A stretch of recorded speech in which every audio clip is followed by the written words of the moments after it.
Thanks for joining us for another edition of Weekend Winners, and we have reached the grand finale. It's TAB Blacks of Fake Night coming through on Saturday night from Albion Park. It's the Grand Circuit event, Group 1 status, and it's the best of the best. The open class stars taking on one another, trying to prove who is the #1 pacer in this country. It's a stellar lineup. I'm really looking forward to it. Again, I've got the gang back. Greg O'Connor from New Zealand, Darren Clayton, our local expert, joins me now. Guys, this is going to be a great night of racing.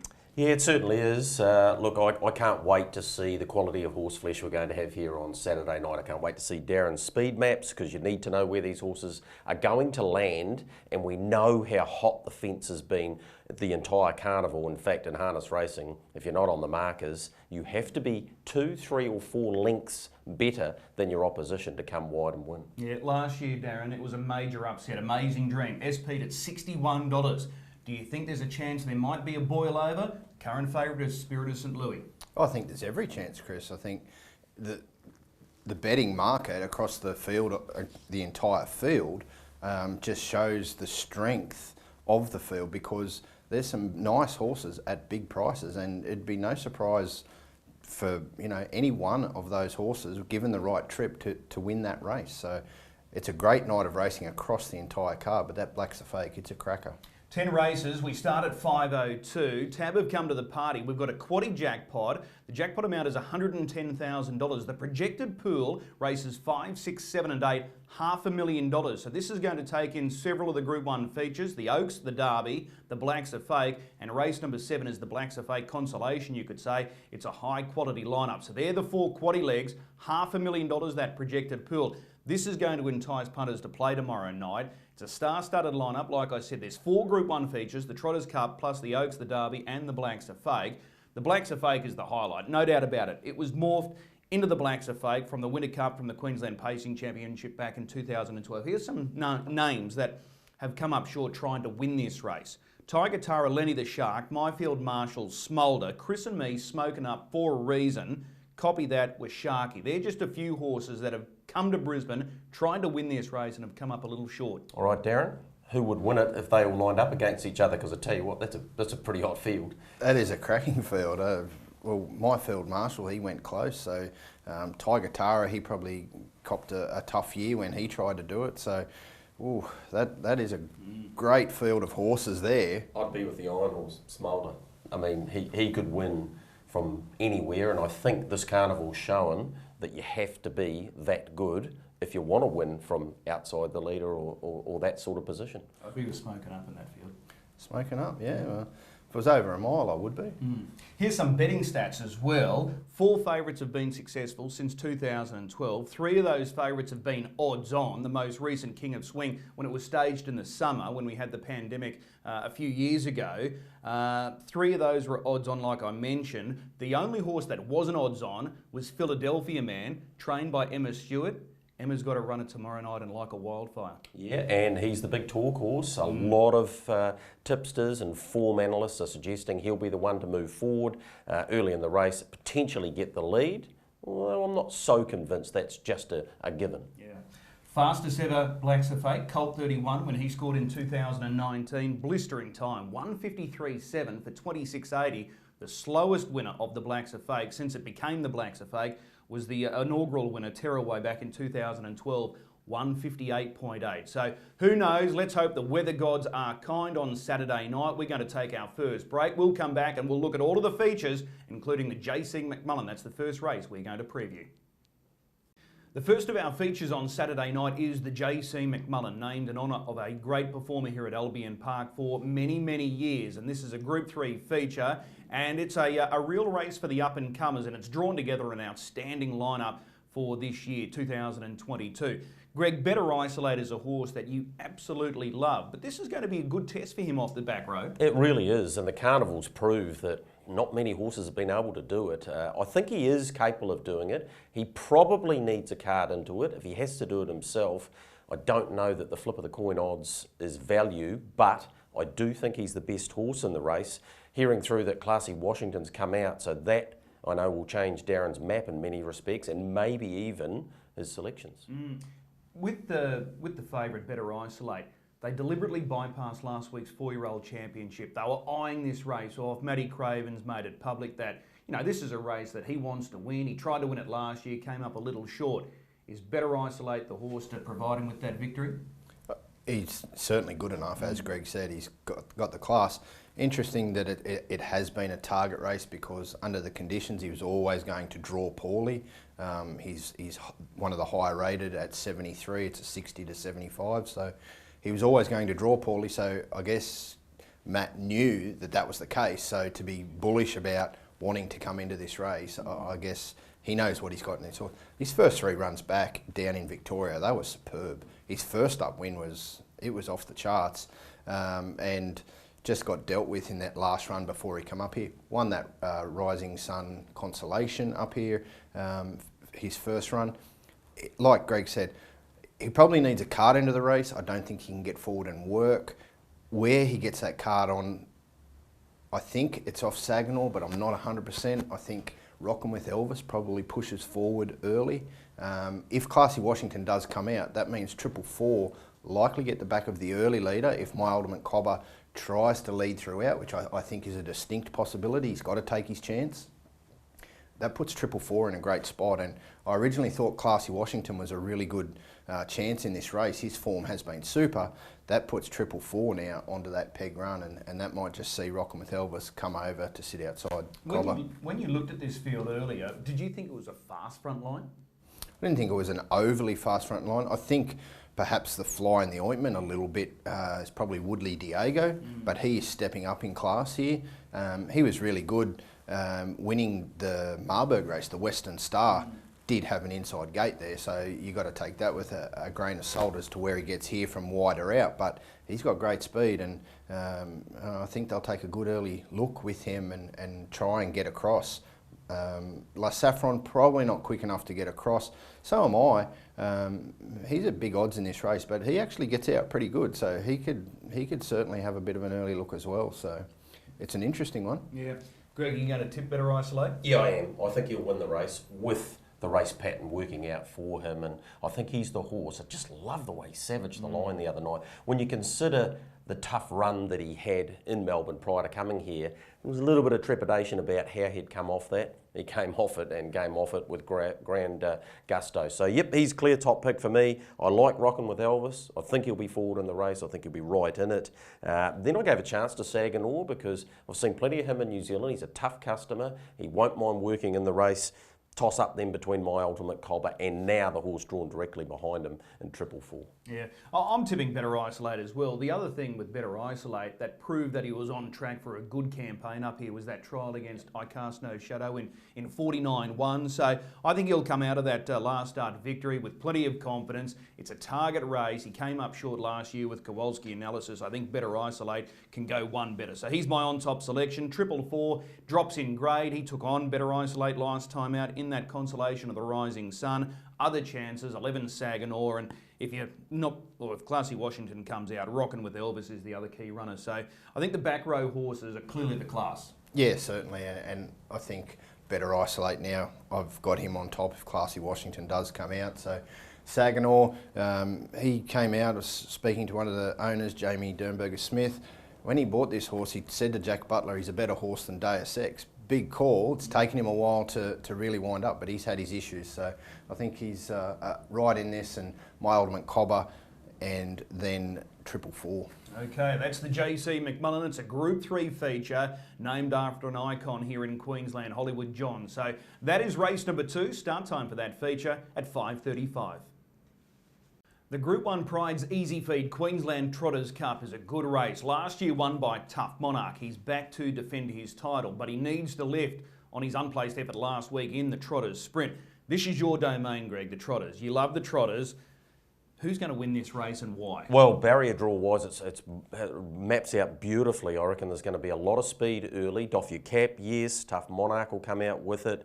Credit Master was so good winning last time.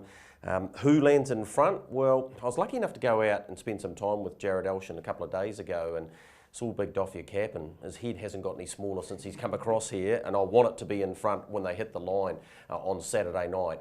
He said to me he thinks he can hold the lead. He's not worried if he does hand over, but he said Cam Hart's a front of the field driver. He likes to get them up on the steel. He thinks he'll stay in front, but he said if he's in the trail, he might be too fast for them anyway.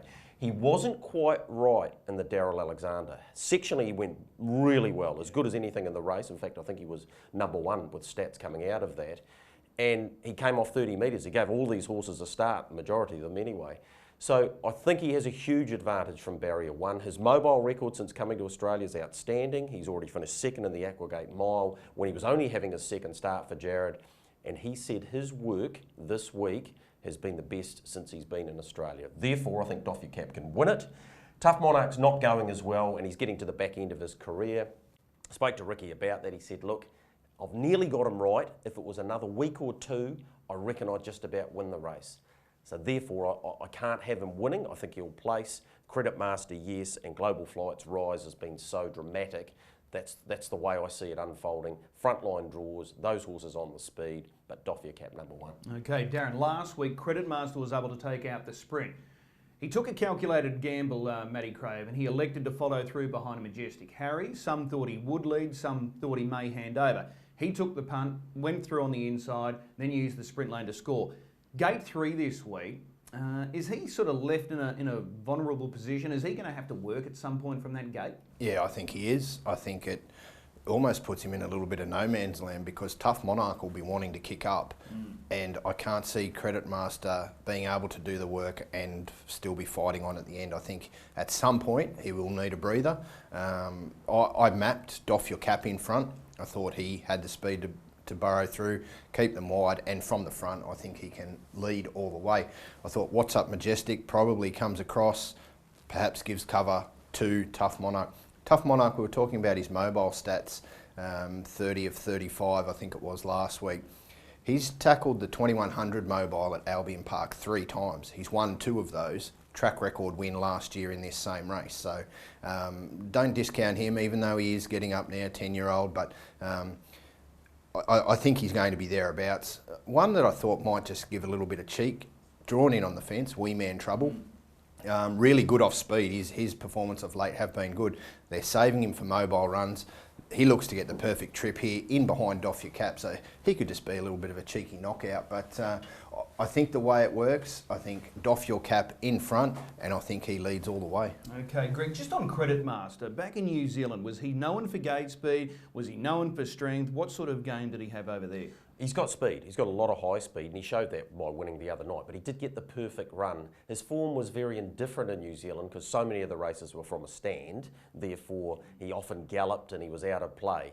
Mobile's his go. I would have concerns about him getting across the inside too, and I'm pretty sure Matthew Craven will have those same concerns. Okay, so both of you guys are tipping Doff Your Cap? Yep. Okay, I'm going to go with Credit Master. I'm going to stick with what we saw last week. He's still on the up, and remember last week, Matty Craven said whatever he did last week in the Trotters Sprint, there was still more to come. So I'm hoping there is a little bit more improvement left in Credit Master, and he can complete the big double, the Trotters Sprint and the Group 1 Trotters Cup. 3 on top for me. Doff Your Cap's the obvious horse that's going to get every chance here off the inside. Tough Monarch, he's got to be better, but we know he's capable of better. He is the defending champ. And Wee Man Trouble, like Darren said, he's capable of going a bold race there. So 3, 1, 2, 8. Darren's gone 1, 8, 2, 3, and Greg's gone 1, 2, 3, 5. So that's the Group 1 Prize Easy Feed Queensland Trotters Cup. Start time for race number 4, 6:40. Another Group 1 feature is race 5, which starts the TAB Quaddie. Remember, there's a projected pool of $500,000, and this is the opening leg of the Quaddie. It's the TAB Queensland Oaks. The 3-year-old fillies here stepping out over 2,138 metres. Greg, I'll come to you first here.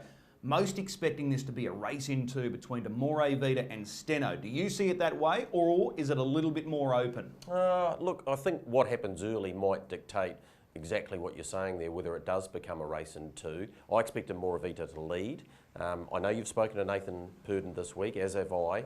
He's changed a few things about her training. He's put a stronger bit on her and work, but get this, he rang his father and said, what do you think about her racing in that bit? He said, I wouldn't try it. You don't want her going out there and dogging it and pulling too hard and pulling herself out of the race, particularly in an Oaks when they're going that extra bit of distance. So I'm expecting her to lead and hopefully settle. If she does, she's the one to beat. Spoke to Cameron Ross. I've been lucky staying here. I've watched these horses work, or in particular the New South Wales horses. She looked really sharp here the other day, like really bright. He said she's improved from that first up run. And don't forget, she set up those unbelievable sectionals in front. She had every right to probably finish as far back as a Moravita, but she kept fighting on. She's a good filly. You've got to have her in.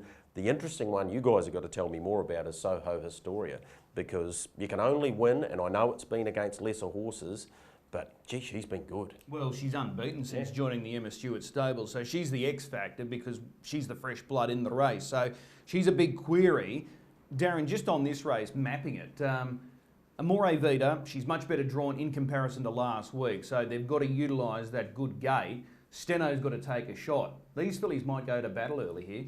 Yeah, they certainly could, and like both of you gents, I've spoke to Nathan Purdon as well, and I asked his thoughts on where he thought she would need to be in the run, and he suggested that he thought he'd either be in front or on the leader's back. Now, I was trying to work out what that actually meant and how that permeated in the map, because I thought the Iron Lady could keep them all wide, and I know she wasn't great last time out, but I think she's got the speed. And at the 2100, the Oaks is 2100, not 2600 like the Derby is, so it's the same race distance we went over last week. I thought, with that in mind, I thought the Iron Lady could actually hold up, and that might just leave Steno parked. That would give Amore Vita a perfect 1-1 trail. So whether she's in the 1-1, whether she's in front, whether she's leaders back, I think she's going to be in a perfect position. And how good would it be to have the counsel of being able to ring Mark Purdon as your dad? When he told me that, I was like, okay. Yeah.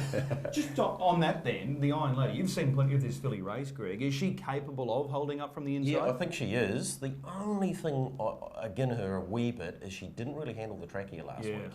So how hard do you push her if you want to stay in front? But we know, again, front of the end driver, front of the field driver rather, I think they might try that, but if Amore Vita gets there, I just don't see any other scenario than her staying there. Chris Alford's won the Queensland Oaks previously. It's a long time ago, and it was a good one, tailor-made Lombo. So, you know, can he do it again with Amore Vita? Many are saying that she's on that sort of path to greatness, so she really needs to win this if those claims are going to be true. Yeah, it certainly does, and she really needs to step up after that. I know she had to sit outside Steno, and I think, to be fair, Steno was maybe only wanting to beat one horse, and that perhaps brought her undone. Whether that's the case or not, either way, that last 1200 was off the charts. I think 54 and change for the 800 to the post, and the 1200 to the 400 crazy time as well. So, but she'll be second up. Her trial was good. She won her previous 4 coming into a spell. She's on the upward path as well, so it shapes as a great race. I'm with Amore Vita. I think she can bounce back. I think she'll be too classy, but I don't think it's a given. Okay, so your numbers in full there? So Amore Vita from Steno, so 2 from 5. Soho Historia in for 3rd, and Racy Roxy off the back of her run. I think it was a good run. She's a good filly. Soho Historia, that is the interesting one. Again, talking with Jamie, he didn't want to bring her for this race, but Emma and Clayton said she needs to be on the plane, so that's a fair rap to take. It's the family of Pelican Rama, Soho Historia. You're tipping Amore Vita as well? I am 2, 11, 5 and 1. I think the Iron Lady will end up with a very good run, so I think it's a first 4 player. But Darren made a really good point. This is over 2100. It's not the traditional Oaks of the longer journey. I think that'll play into Amore Vita's hands. Okay, I'm going Amore Vita as well. 2, 5, 10 and 13. Just a quick one. Why are the fillies at 2100 and the boys are at 2600? I could not tell you that. They've always been 2100, but they stepped them up in the Redcliffe Oaks, where they had been shorter, but not this one. It's just unusual that an Oaks race across Australasia, they normally, over the longer trip. Yeah. Well, that's the first leg of the quaddie tomorrow night. Repeating, a projected pool of $500,000. That is the Oaks, the Group 1 TAB Queensland Oaks. Start time at 7:15. Race number 6 is the Group 1 TAB Queensland Derby. The 3-year-old Colton Geldings going over the longer journey, the same distance as the TAB Blacks of Fate, the Grand Circuit event. And this promises to be a very good race. Darren, I'll come to you firstly. I've been bullish about the locals holding their own in the Derby. Can they get the job done here tomorrow night? Definitely can, and I think this race is Leap to Fame's race to lose. He's my best bet of the night. I think despite the gate, I think it all pans out for him. Just looking at that front line, I can't see what sets it up to really beat Leap to Fame in front. I think from a map perspective, I think we can see him get around them quite quickly, and I think he can get to the front, work his way to the front, and from there, he should just be too classy. He doesn't have to do it that way. I think he's the horse on the upward trajectory. We've got a horse like Can't Find a Better Man. He won last week's Southeast Derby, but he took that inside shot, got the run on Danger Zone. Leap to Fame sat outside them, both of them, and was still there at the line. He was only beaten a neck, so that was a really good effort, 2100, off the back of his Rising Sun performance. So from a local perspective, I think he is a really good thing tomorrow night. I think this is his race. The other one is his stablemate, Tim's a Trooper. Didn't have any luck at all last week in the Southeast Derby. Prior to that, he'd placed in the Queensland Sun and the Rising Sun Constellation. So he comes into this race. I think he gets in a forward spot early as well, possibly even carts Leap to Fame up into the race and then prepared to sit outside him. And I think from there, the value around him at a place is huge. And some of those drawn wider on the track I think are going to struggle. Sugar Apple's an interesting one for Jason Grimson. He's at huge odds, as are a lot of horses in this race. There's been plenty of chatter about that this is his grand final, as quite a few of them are, but we're going to see a much sharper horse. Teddy Disco, I think, is another one that's big overs. His runs haven't been bad by any stretch in the last couple, and Rip, well, don't really know what to think of Rip. He could be the ultimate X-Factor horse in the race, but how good is he actually going? That being said, Greg, the key horse in this race, or the key player in this race, is Luke McCarthy. He drove an excellent race last week, finding the back of Danger Zone from gate 2. Just going on what Darren said there, does he park Danger Zone and wait for Leap to Fame, or does he hand straight over to Danger Zone, knowing that Danger Zone will park Leap to Fame, so he'll know exactly where his main dangers are? So ultimately, he becomes the key player, Luke McCarthy. And the other thing is, we still don't know how good this horse is. He's unbeaten. He was able to turn over both Leap to Fame and Danger Zone last week. Same stable as Spirit of St. Louis he came from in New Zealand, so can lightning strike twice? It looks good so far, but he's a key player. Oh, he definitely is, and he can win the race. There's no doubt about that at all. But I think he needs the perfect run. Yeah. He needs the same run as he got last week. He may very well get that, but I think the strength of Leap to Fame, he's the one horse when I came over here that I wanted to see in the flesh, and I was not disappointed, particularly with his run in the Rising Sun. I thought it was outstanding. And then last week he was good. That clearly wasn't his target race though. This has been it all along. He'll be peaking on Saturday night, and he is absolutely the one to beat. Can't Find a Better Man with the right run can win.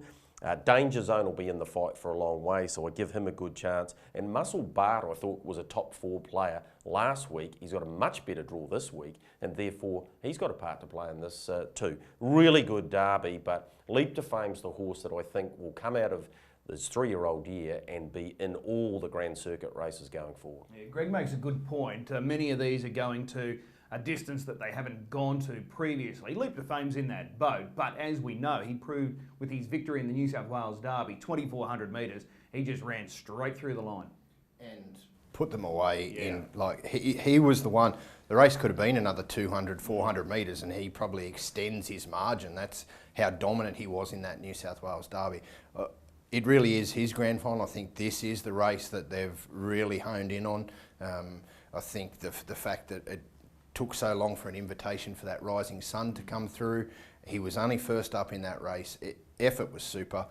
Again, last week, good. And I agree with Greg with Muscle Bart. I think he gets that easy trip on the pegs. Gate 13, I think he was last week, so he swaps from the far outside to the easy inside, so he'll be thereabouts. Can't Find a Better Man. You can't fault his wins. He's 3 from 3 since arriving. Just a little bit concerned about a couple of those and the strength of those going into a 2600 metre derby. Okay, so we've got Leap to Fame on top right across the board. I think Danger Zone, if he leads, I think he'll go a bold race. Look, he had his chance last week in front. Can't Find a Better Man was able to scoot the sprint lane and beat him, and Leap to Fame parked outside him and conquered him. But I still think he'll run a really good race, in particular if he leads. Can't Find a Better Man's right in the mix.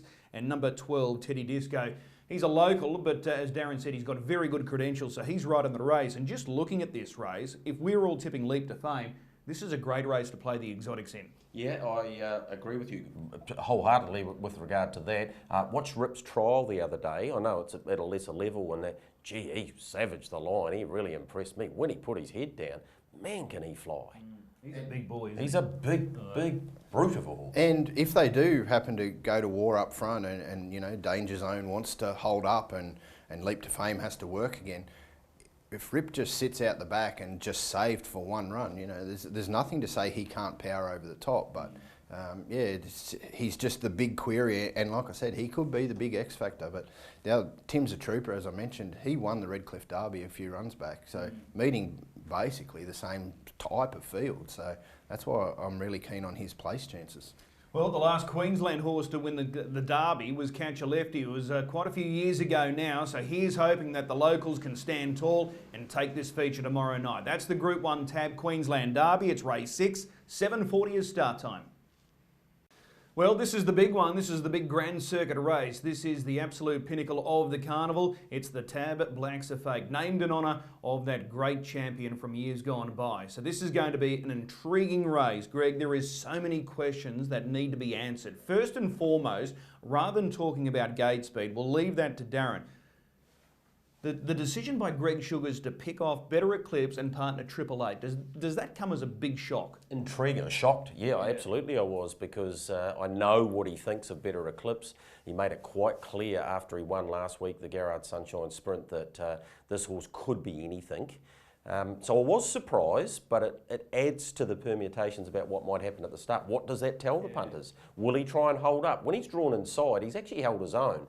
Obviously, he doesn't have the same speed as Turn It Up, who I mentioned last week. I think it's the fastest horse in Australasia at the start. So he won't be able to hold him, but he might be able to hold his back, and then what happens after that, Darren will tell us shortly what he thinks. But yeah, that was part of the intrigue of the race. Yes, I was surprised. Yeah, Darren, this is the big moment here. Who is going to lead this race, and how does it sort of shake out in that first 600 metres in particular? Yeah, well, I've been tearing my hair out all week about that, and you know, it's probably caused me a little bit of pain and anguish, and might not be smiling as much today as a result of how much work I've tried to work this out. But I thought Turn It Up. Well, firstly, Elder Orlando, I thought he could cross 888. I think if he gets across first, Turn It Up naturally gets that sling across from the wide gate, and Shane Graham's has said it, he's better drawn wider in the way he works across. And in that back straight where they start, I think that puts Turn It Up in front of Elder Orlando, and then from there, he's not wanting to lead all the way over 2600. He probably was content to last week in the Sunshine Sprint, but he just copped a little bit too much pressure and had to let Better Eclipse go. That in mind, I thought Spirit of St. Louis can just tuck in there. Elder Orlando gets across first, so he sort of drifts across, and then Turn It Up's ready. He's then first horse there and can get to the front. If he gets to the front, we've seen him win some big races down in Victoria in those cups from the front. I think from there, it certainly gives him his opportunity to try to take them all the way. Like a Wildfire, he's the interesting one.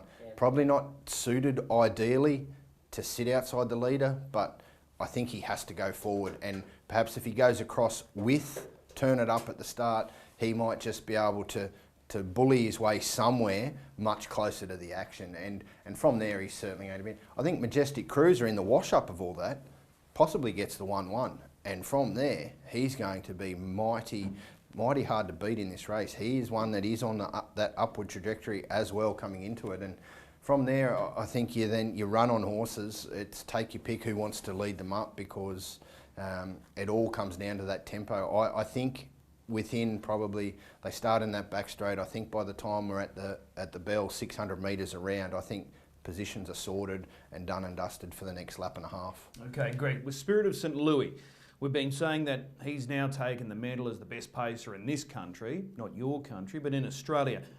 He's yet to win a big Grand Circuit race. Does he need to win this race to solidify those claims? Yeah, absolutely he does, and he can. And I think what Darren's saying is right. He could be in the perfect spot. Smokes his pipe a little bit early, then takes the lead, then he can dominate from there. He can win the race. I think Majestic Cruiser is a terrific each-way price. $15 for him.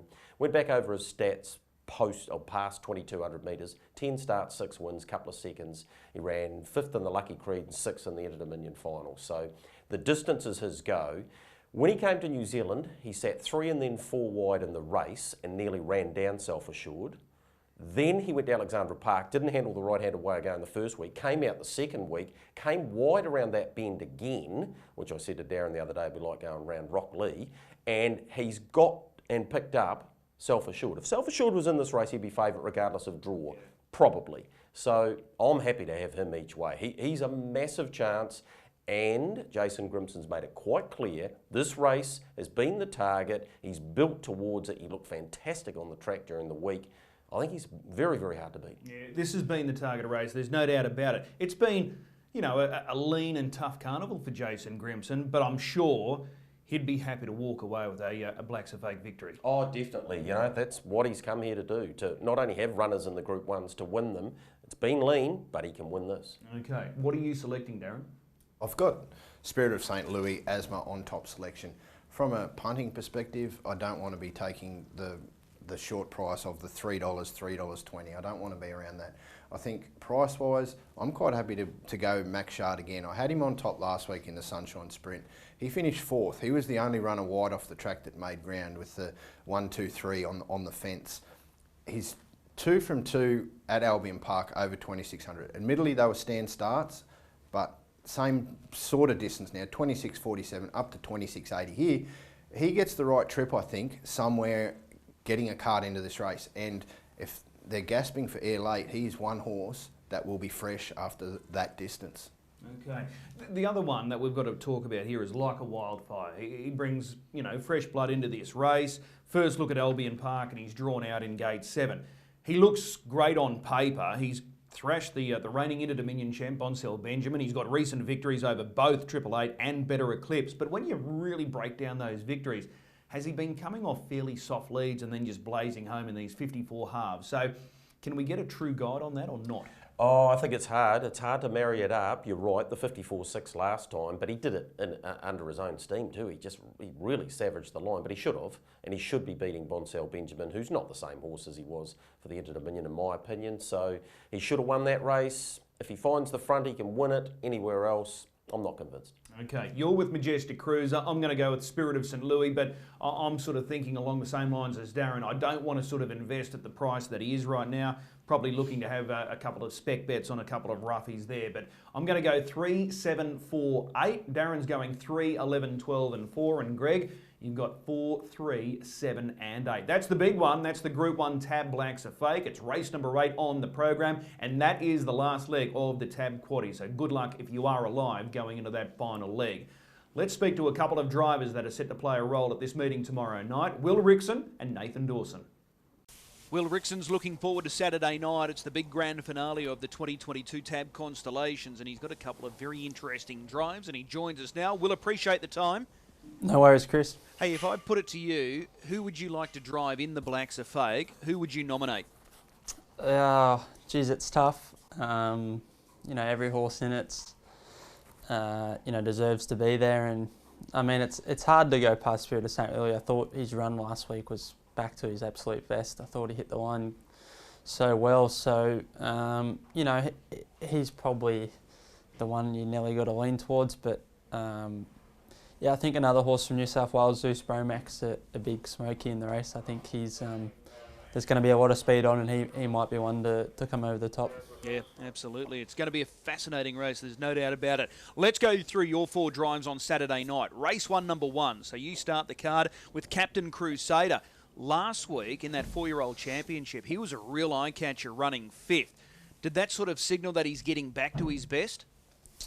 Yeah, you had to come wide on that occasion, and, you know, it was such a solid race. But he come wide and hit the line well. So, yeah, well, he's been going quite well. He's sort of had a bit of up and down sort of preparation. He's looked so good in some of his runs, and then sort of one run here at Redcliffe he was a little disappointing, but no, he seems really well, and he's got the good draw on Saturday night. And you've got options too, because he's a gate speed horse, but you've got the likely favourite on your immediate outside and Beyond Delight. He got parked out in that 4-year-old championship last week, finished at the rear of the field. Do you adopt similar tactics to last week and park him, or are you inclined to let him go? Yeah, I haven't sat down and spoke to Ricky or the connections about that yet, but just looking at the field, it looks as though that's the way to beat him. I'd imagine if you give Beyond the Light an easy lead, you're going to struggle to get past him, where last week they made him work for it. And yeah, I'd say we've got the good draws, so why not use it? Would you be more confident with Captain Crusader if it was a mile, or are you confident still even though it's 2,138 metres? It doesn't worry me, the 21. He's run some good races over the trip before, so no, that don't worry me too much. Okay, there's a couple of other horses in this field that are boasting really good form lines. He's Dusty's going well since coming up. Cashed Up Flying. Ronaldo's going really well. What's Up Sunshine, a horse going really well. So there's a bit of depth here.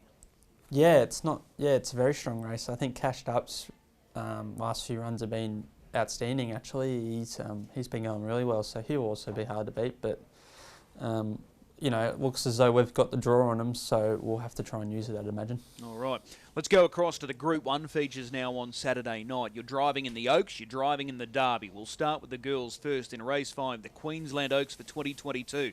Sugar for My Honey. Naturally, you would have been disappointed when that barrier draw landed on Monday afternoon.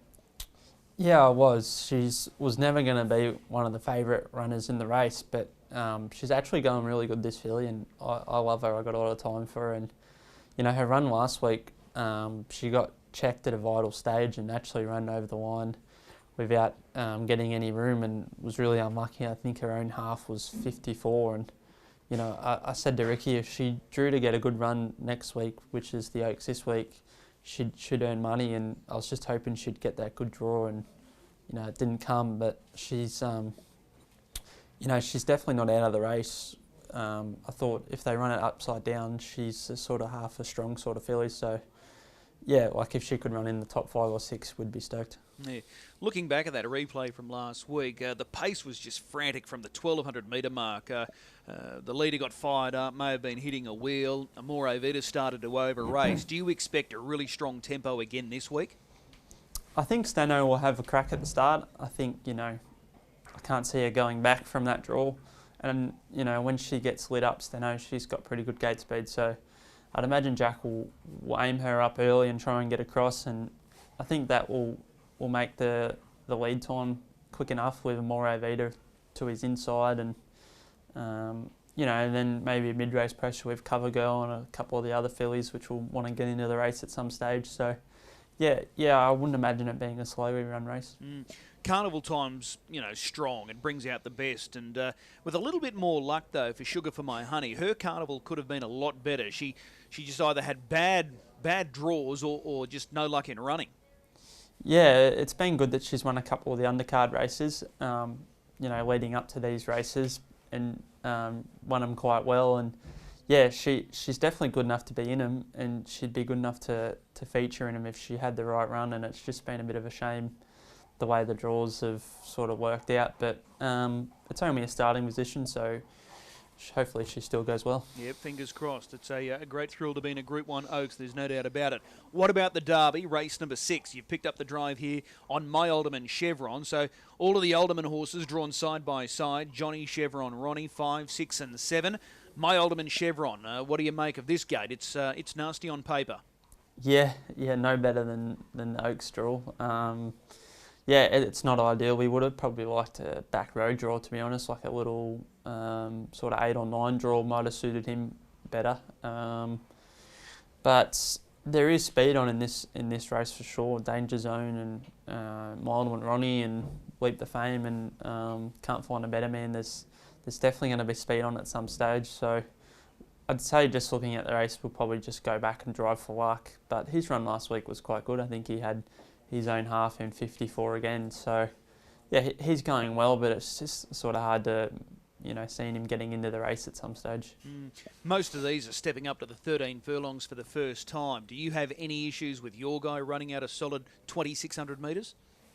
I think driven the right way, he'll run it out. I think we'll just have to drive him back and maybe up the fence and just drive him for a bit of luck. And I think if he's driven that way, he'll run it out. Okay.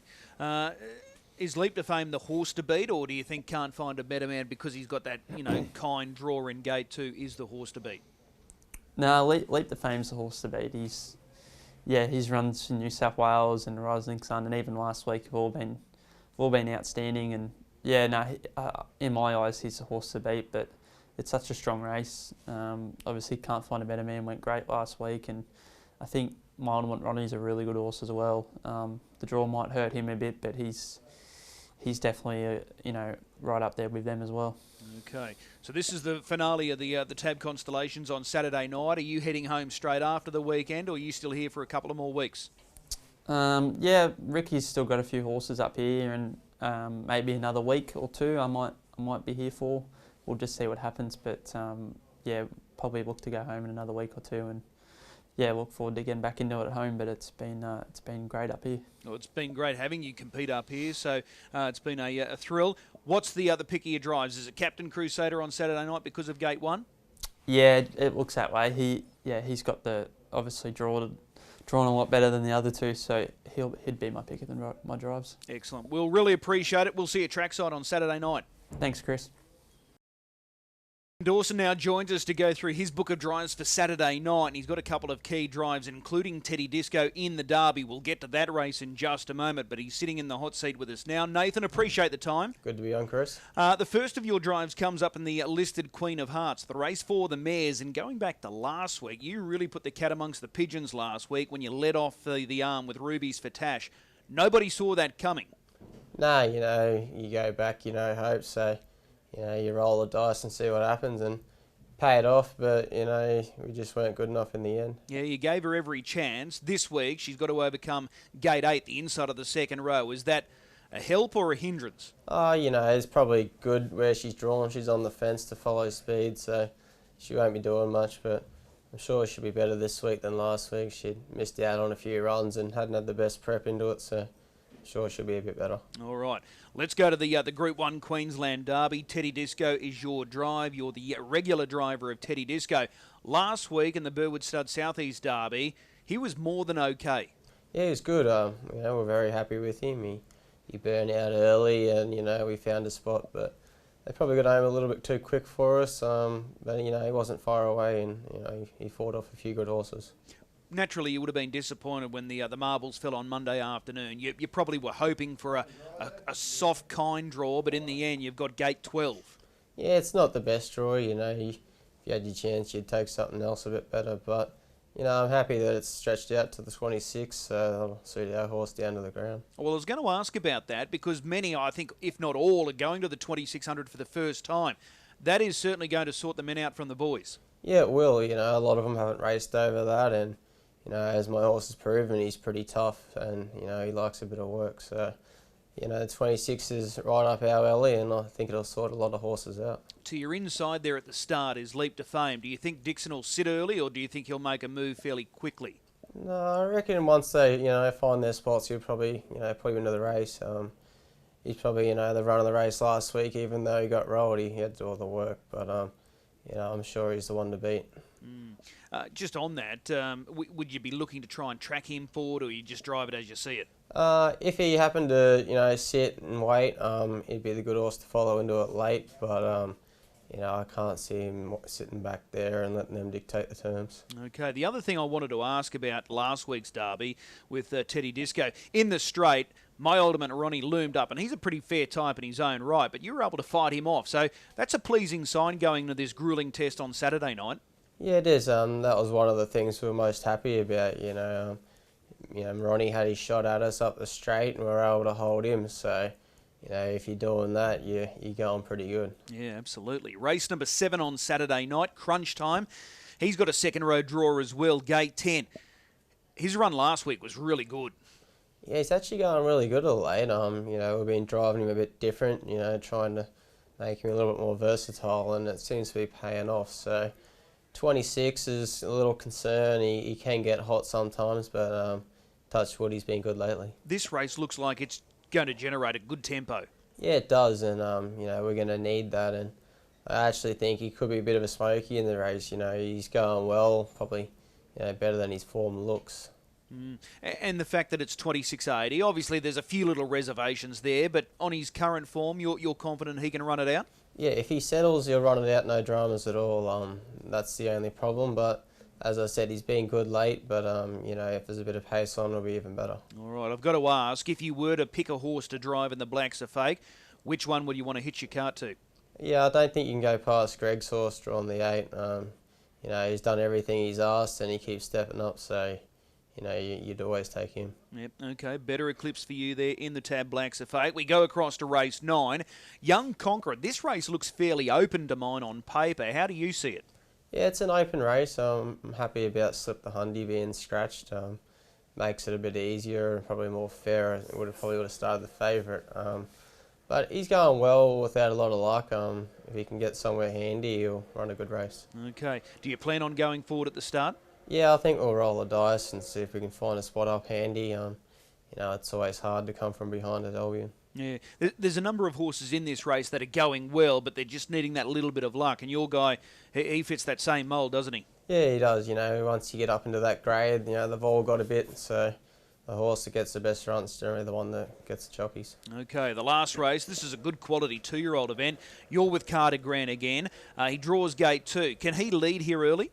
Yeah, we'll be looking to go forward. He shows good gate speed and, you know, he keeps stepping up all the time. So probably a few that are a little bit above him, but, you know, he won't be far away. Is he a little underrated, this guy? I think so. You know, if you look at his record, it's pretty good. You know, and he's run decent time and, you know, he's pretty versatile as well. So he's underrated, but, you know, sometimes it's good going in there like that. Yeah. Are you more worried about the Elchin runners, Smirks Like a Boss and My Alderman Jacko, or the local For Real Life? You know, all three go good, but probably Smirks Like a Boss. You know, he's probably got a bit on them, I reckon, in my opinion. But if he does everything right, he's probably the one to beat. Okay. You're aiming for Group 1 glory in the Derby with Teddy Disco. What is the pick of your drives? Yeah, I'm going to say Teddy. Yeah, it's hard to go him. He's one of the favourites, and you know, he probably just needs that bit of luck and a race run right, and he'll be in with a shot. How satisfying will it be if you do pull it off on Saturday night? Yeah, it'll be very good. You know, it's always good getting a group race when, you know, you're one of the favourites, but when you're the outsider and kind of underestimated, it's even a better thrill. He's been a great horse for you, hasn't he? Yeah, he has. He's been great. You know, he's one of the favourites, and he probably always will be. So, you know, you don't get opportunities like that all the time, so you got to make the most of it. Yeah, exactly right. Hey, really appreciate the time. We'll see you trackside on Saturday night. Thanks, Chris.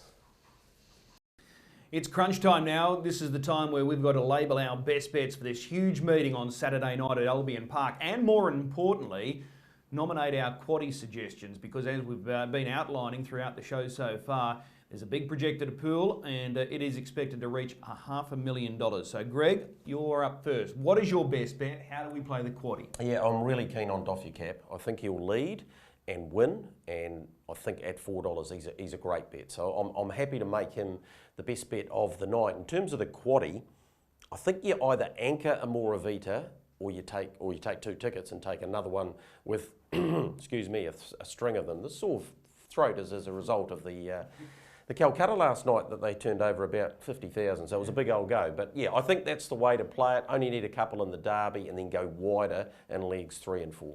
Okay, Darren, how are you playing tomorrow night? Yeah, similar sort of play. I think a Moravita into Leap to Fame, just anchor those out, one out, and then play wide that Blacks Are Fake Constellation. I think there's plenty of opportunity of a number of horses to win that race, and then wide again into the Blacks Are Fake. And if we're alive going into that last leg, hoping something with plenty of value, Max Shard would be lovely to arrive there. And I think doing it that way just lowers the cost a little bit, and we'll know our fate pretty early in that ticket. Okay, I'm just going a little bit different, just playing a little wider on the Oaks. I'm going to stand out Leap to Fame in that second leg of the quaddie. I've marked him as the best bet on the program, so I'm going to stand him out, playing a little wider in the Oaks, just in case those 2-star fillies, Amore Vita and Steno, overcook it and that enables something to run on. So I'm going to play a little wide, standout leap to fame.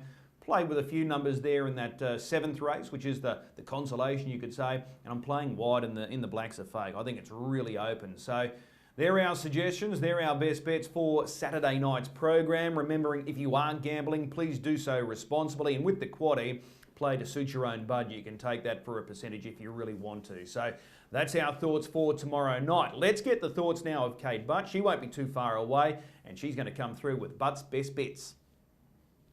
And welcome back. Time now to get the very important selections from the very popular Kate Butt, who's been run off her feet during the TAB Constellations for 2022, but she's made it to the finishing line and she's about to deliver the very good oil for the big night coming through on Saturday night. Kate, you've been a star throughout the carnival. We've got to find out, what is your best bet? Yep, very excited. TAB Blacks Are Fake night, the grand finale.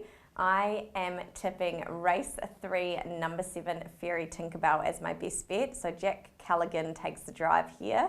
This mare was clearly the run of the race in the Group 1 Golden Girl last week. I think Luke McCarthy can cross with the 1Equine, then look to sit on Fairy Tinkerbell. So that's my best bet. Okay, race 3, number 7. So we've got a big circle around that one. Anything else stand out on the program for you? What are you tipping in the Blacks Are Fake?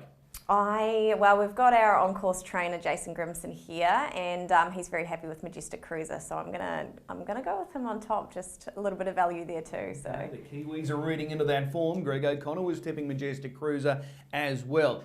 As I said, it's been really busy for you throughout the carnival. This week in particular, the Golf Day on Monday looked like it was hugely successful, and last night the Calcutta, a massive result. Yeah, the Golf Day was a big success, and then we had those barrier draws, so that was great.